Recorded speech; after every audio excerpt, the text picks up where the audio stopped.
So next, we have Jesse Young, House Rep.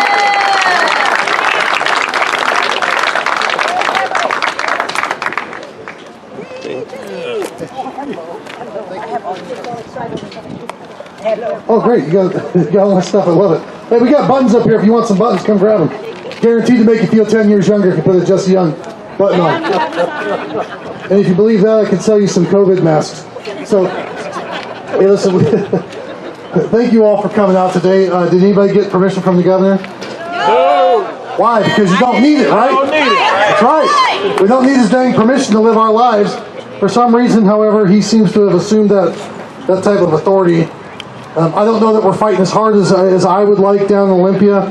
If you don't know the current status, the entire Republican caucus has come out and called and demanded a special session. So we're putting a lot of pressure on the Democrat caucus to call us back in. It takes a 2/3 majority, so they're protecting the governor right now, and I think that's a colossal mistake. I think they're going to give us the entire state election if it keeps going like this. The governor had his press conference today. Did anybody watch that?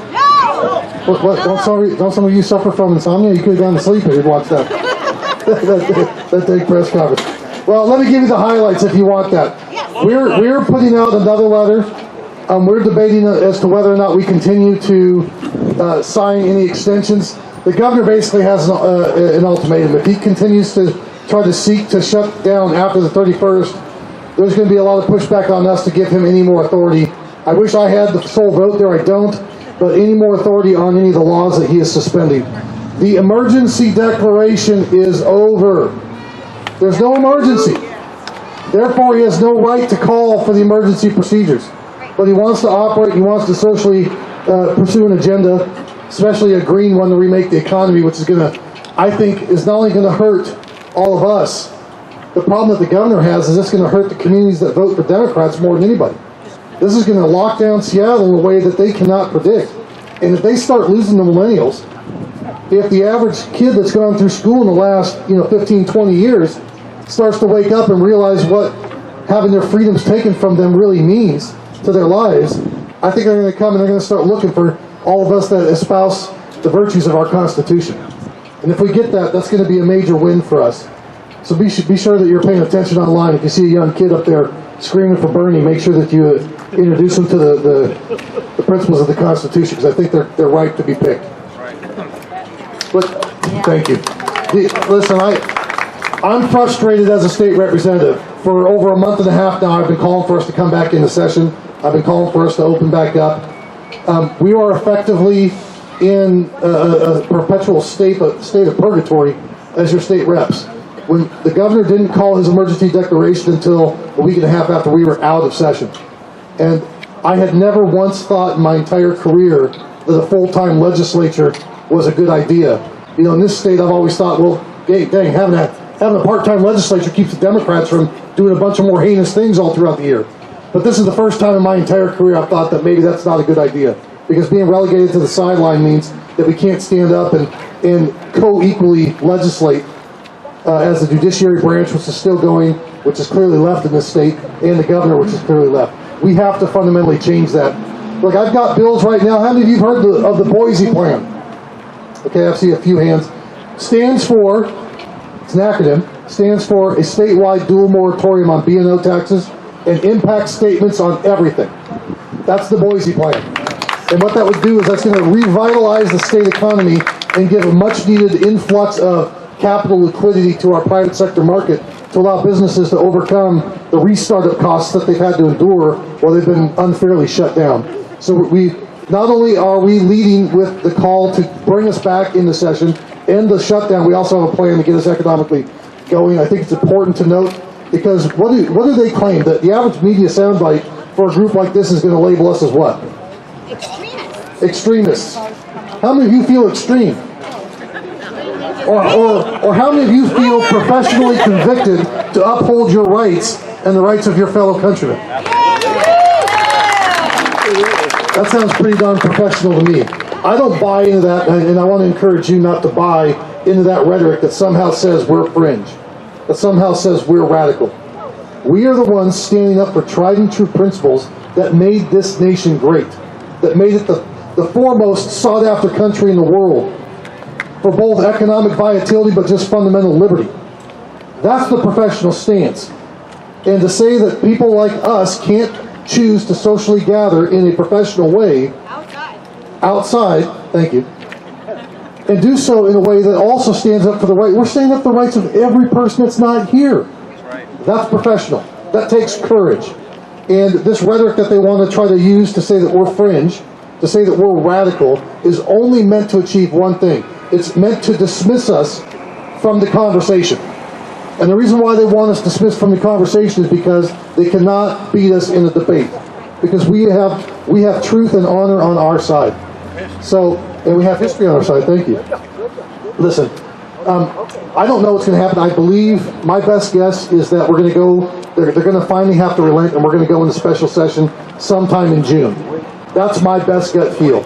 Once we do that, I already have laws already written, but they're not laws yet. I have bills already written to completely gut the statute under which the governor is operating. And by the way, that's not a legal statute. Anybody that can read the Constitution. By the way, does anybody here think you need to be a lawyer to interpret the Constitution? No. Hey, did you know that our founding fathers didn't have a constitutional PhD before they wrote the Constitution?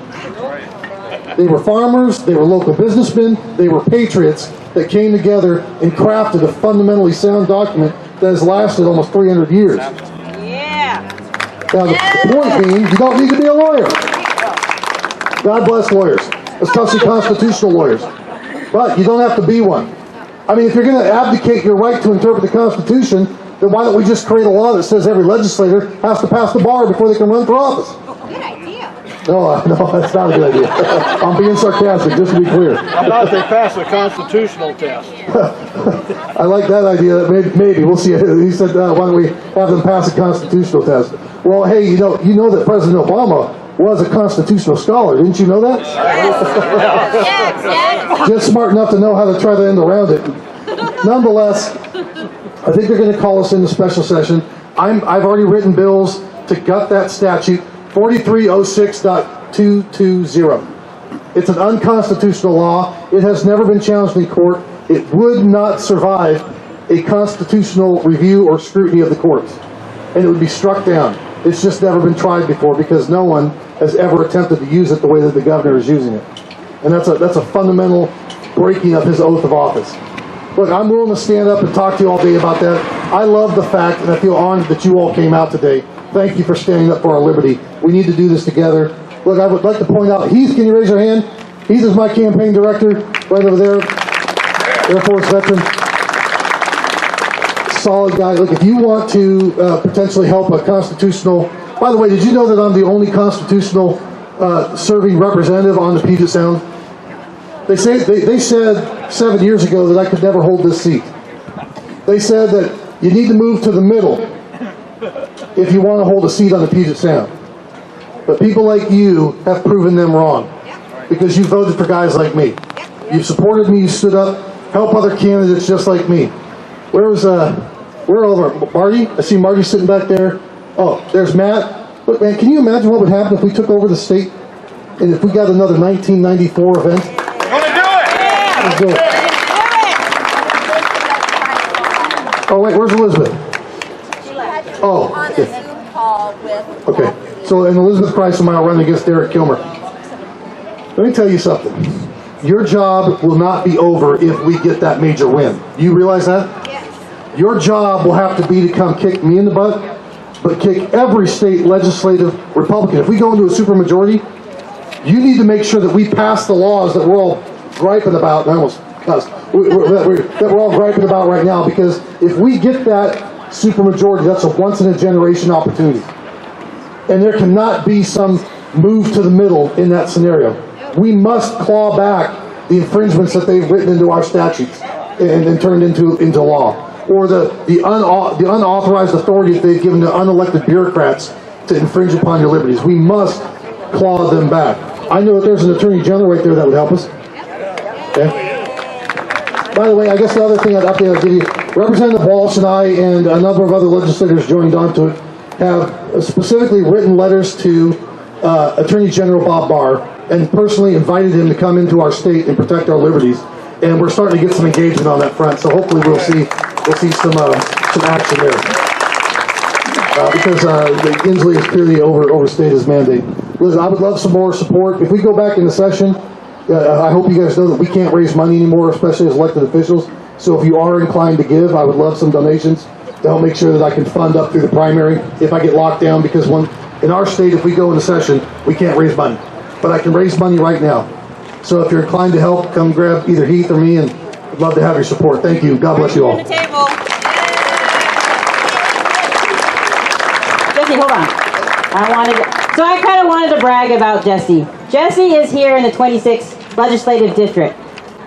We have a Filipino-American Community Center in the Bremerton side. That's in the 23rd Legislative District.